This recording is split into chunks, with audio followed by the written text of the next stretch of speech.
Over the weekend, 60 Minutes went after the sovereign citizen movement, something that most Americans have never even heard of. And 60 Minutes, well, actually, they went after Alfred Adask.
Alfred, welcome to the program. Hello, Tom. How are you? I am fine, thank you very much.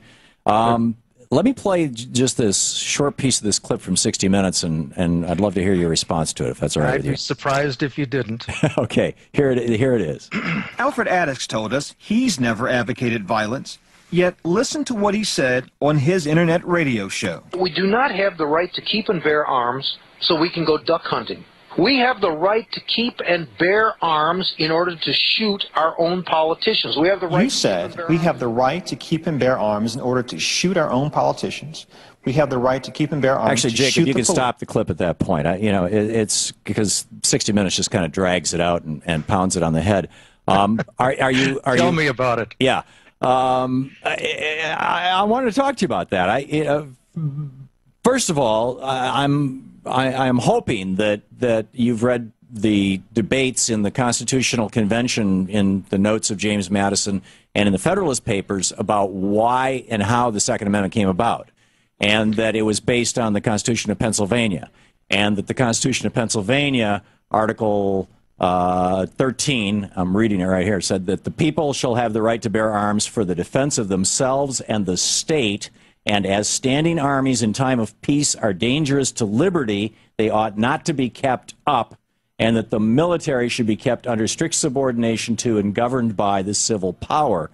That was the 1776 Constitution of Pennsylvania. In the 1790, they modified that to say the free men of this Commonwealth shall be armed and disciplined for its defense.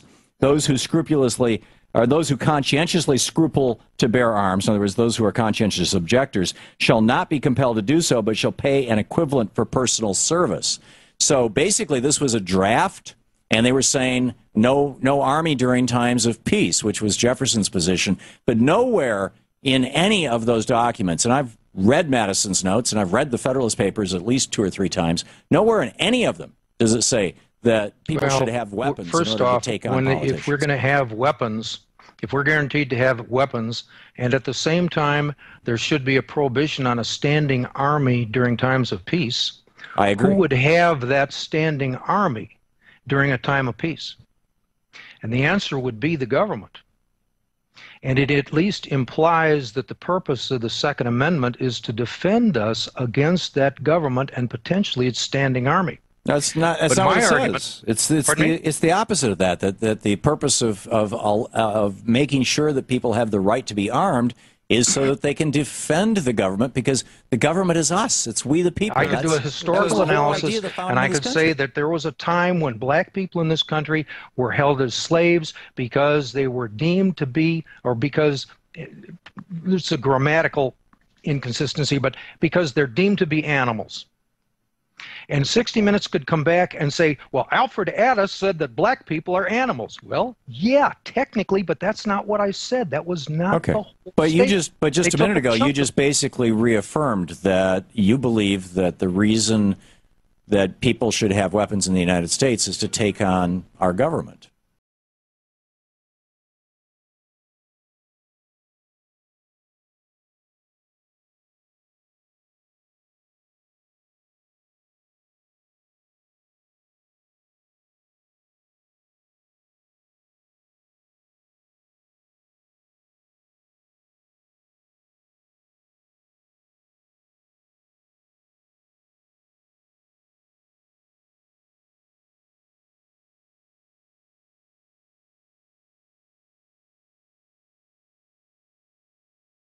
Well, first off, if we're going to have weapons, if we're guaranteed to have weapons, and at the same time there should be a prohibition on a standing army during times of peace, I agree. Who would have that standing army during a time of peace?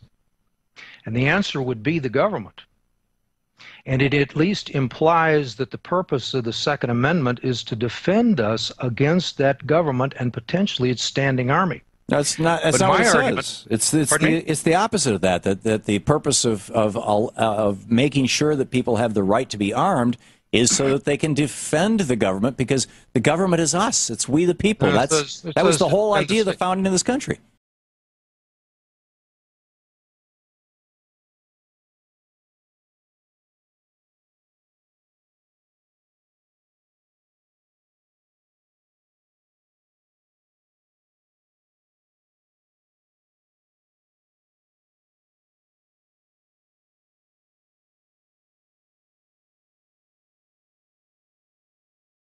Yes, that's fundamentally true. But that's not out of context. No. It is out of context in this regard. It's there to protect us against the government if the government becomes tyrannical or despotic. It is not a license to go shooting every cop you see and every judge and just say, "Hey, I got to." I would refer you to Jefferson and Madison's correspondences on that. You're right.